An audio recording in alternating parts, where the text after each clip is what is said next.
Assalamualaikum warahmatullahi wabarakatuh. Salam sejahtera bagi kita semua. Salam Sobat Sip.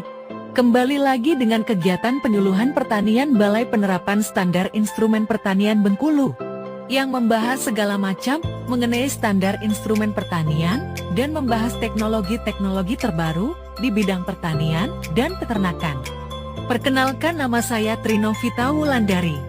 Saya salah satu penyuluh pertanian yang ada di BSIP Bengkulu. Pada kesempatan kali ini, materi yang akan saya sampaikan yaitu berjudul pengendalian hama penyakit tanaman padi. Hama dan penyakit tanaman adalah organisme yang mengganggu tanaman budidaya sehingga pertumbuhan tanaman dan perkembangan tanaman budidaya terhambat. Untuk mencegah adanya serangan hama dan penyakit pada padi, maka diperlukan strategi pengendalian hama dan penyakit utama padi. Pengendalian hama pada tanaman padi harus menerapkan 3 strategi pengendalian yang dikenal dengan trianjel strategis, yaitu strategi sosial atau disebut sosiologi, strategi teknologi atau SOP pengendalian OPT, dan strategi kebijakan pemerintah. Sebelum dilakukan pengendalian hama penyakit pada tanaman padi, kegiatan monitoring dan pengamatan sangat penting untuk dilakukan. Kegiatan monitoring dan pengamatan bertujuan untuk mengetahui hama atau penyakit apa yang menyerang tanaman padi, dan untuk mengetahui intensitas serangan sehingga dapat diketahui tindakan apa yang sekiranya tepat untuk dilakukan. Strategi pertama yang dapat dilakukan dalam pengendalian hama dan penyakit pada tanaman padi yaitu penggunaan varietas unggul baru. Pemilihan varietas yang tahan dengan serangan hama tertentu merupakan teknik pengendalian yang murah dan mudah dilakukan oleh petani.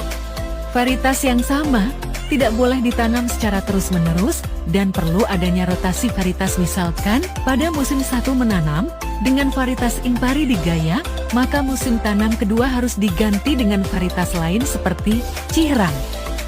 Sangat dianjurkan multivarietas dalam satu hamparan untuk memutus siklus hama dan penyakit yang menyerang tanaman budidaya. Strategi kedua yaitu budidaya tanaman sehat, seperti menanam dengan sistem tanam jajar legowo 2:1 atau 4:1. Penggunaan kompos atau bahan organik sebanyak 2 ton per hektar. Melakukan pemupukan berimbang tepat dosis berdasarkan analisis tanah atau kalender tanam terpadu. Melakukan pemupukan unsur N sebanyak 3 kali dalam satu musim tanam, sedangkan unsur P dan K dilakukan sebanyak 2 kali selama satu musim tanam. Strategi ketiga yaitu pengendalian secara fisik dan mekanik, dengan memanfaatkan sifat dan perilaku serangga hama. Dan hama tertarik pada warna kuning, bau spesifik, dan cahaya.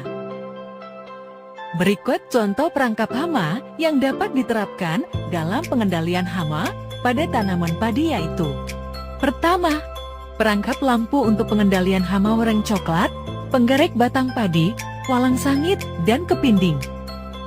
Kedua, perangkap bau khusus untuk pengendalian hama walang sangit. Ketiga, perangkap warna kuning untuk pengendalian beberapa ngengat dan kutu daun. Strategi keempat yaitu pengendalian dengan pestisida hayati dan nabati.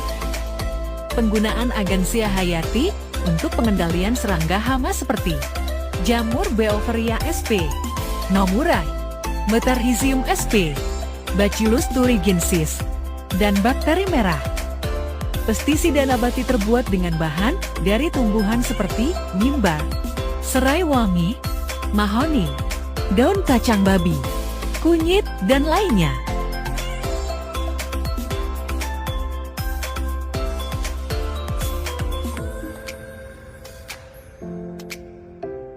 Berikut merupakan manfaat dari masing-masing bahan yang dapat digunakan sebagai pestisida nabati, yaitu: pertama yaitu daun mimba yang mengandung azadirachtin. Daun mimba mekanismenya mempengaruhi reproduksi hama. dapat sebagai penolak hingga menghambat perkembangan serangga. Kedua yaitu daun kacang babi yang mengandung senyawa flavonoid mempunyai efek terhadap reproduksi, yaitu antifertilitas. Sifatnya sebagai racun perut dan racun pernafasan. Selanjutnya yaitu kunyit yang memiliki kandungan kurkuminoid yang fungsinya untuk menghambat jamur dan mempunyai sifat pengendali hama dan jamur. Selanjutnya adalah cara pembuatan pestisida nabati. Bahan utama dapat menggunakan daun mimbar, daun kacang babi, dan kunyit. Bahan tersebut dihaluskan dengan cara di blender, tumbuk ataupun dirajang. Tambahkan urin ternak dan molase. Bahan yang sudah dihaluskan kemudian dimasukkan ke dalam drum besar dan ditambahkan urin serta molase.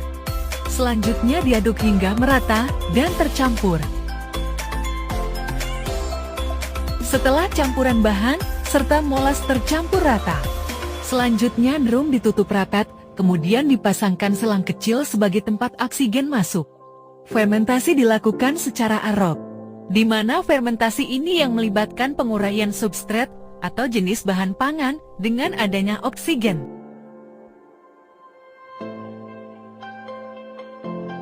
Pestisida nabati ini dapat diaplikasikan pada pagi atau sore hari dengan takaran 10 ml per 1 liter air. Strategi kelima yaitu dengan rekayasa ekologi ekosistem sawah. Peningkatan biodiversitas lokal sebagai pemulihan biodiversitas atau restored biodiversity dan pelayanan ekosistem dengan mengembangkan tanaman bunga di sekitar tanaman padi. Tanaman bunga yang ditanam adalah yang mengandung nektar sebagai makanan parasitoid seperti Wedelia chinensis, Helianthus sp, Lantana camara, Crotaria, Oka, atau Wijen sesanum indicum yang ditanam di pematang sawah. Strategi terakhir yaitu penggunaan pestisida kimia sintetik secara bijaksana. Sebaiknya pestisida kimia digunakan sebagai langkah terakhir. Gunakan dengan prinsip 3T yaitu tepat sasaran, tepat waktu, dan tepat dosis. Sekian materi tentang pengendalian hama dan penyakit pada tanaman padi ini disampaikan.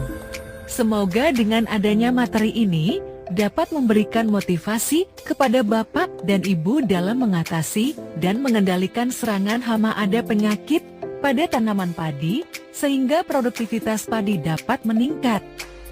Mari bersama-sama kita jadikan pertanian Indonesia maju, mandiri, dan modern, serta mewujudkan pertanian yang standar. Terima kasih, dan sampai jumpa pada materi berikutnya.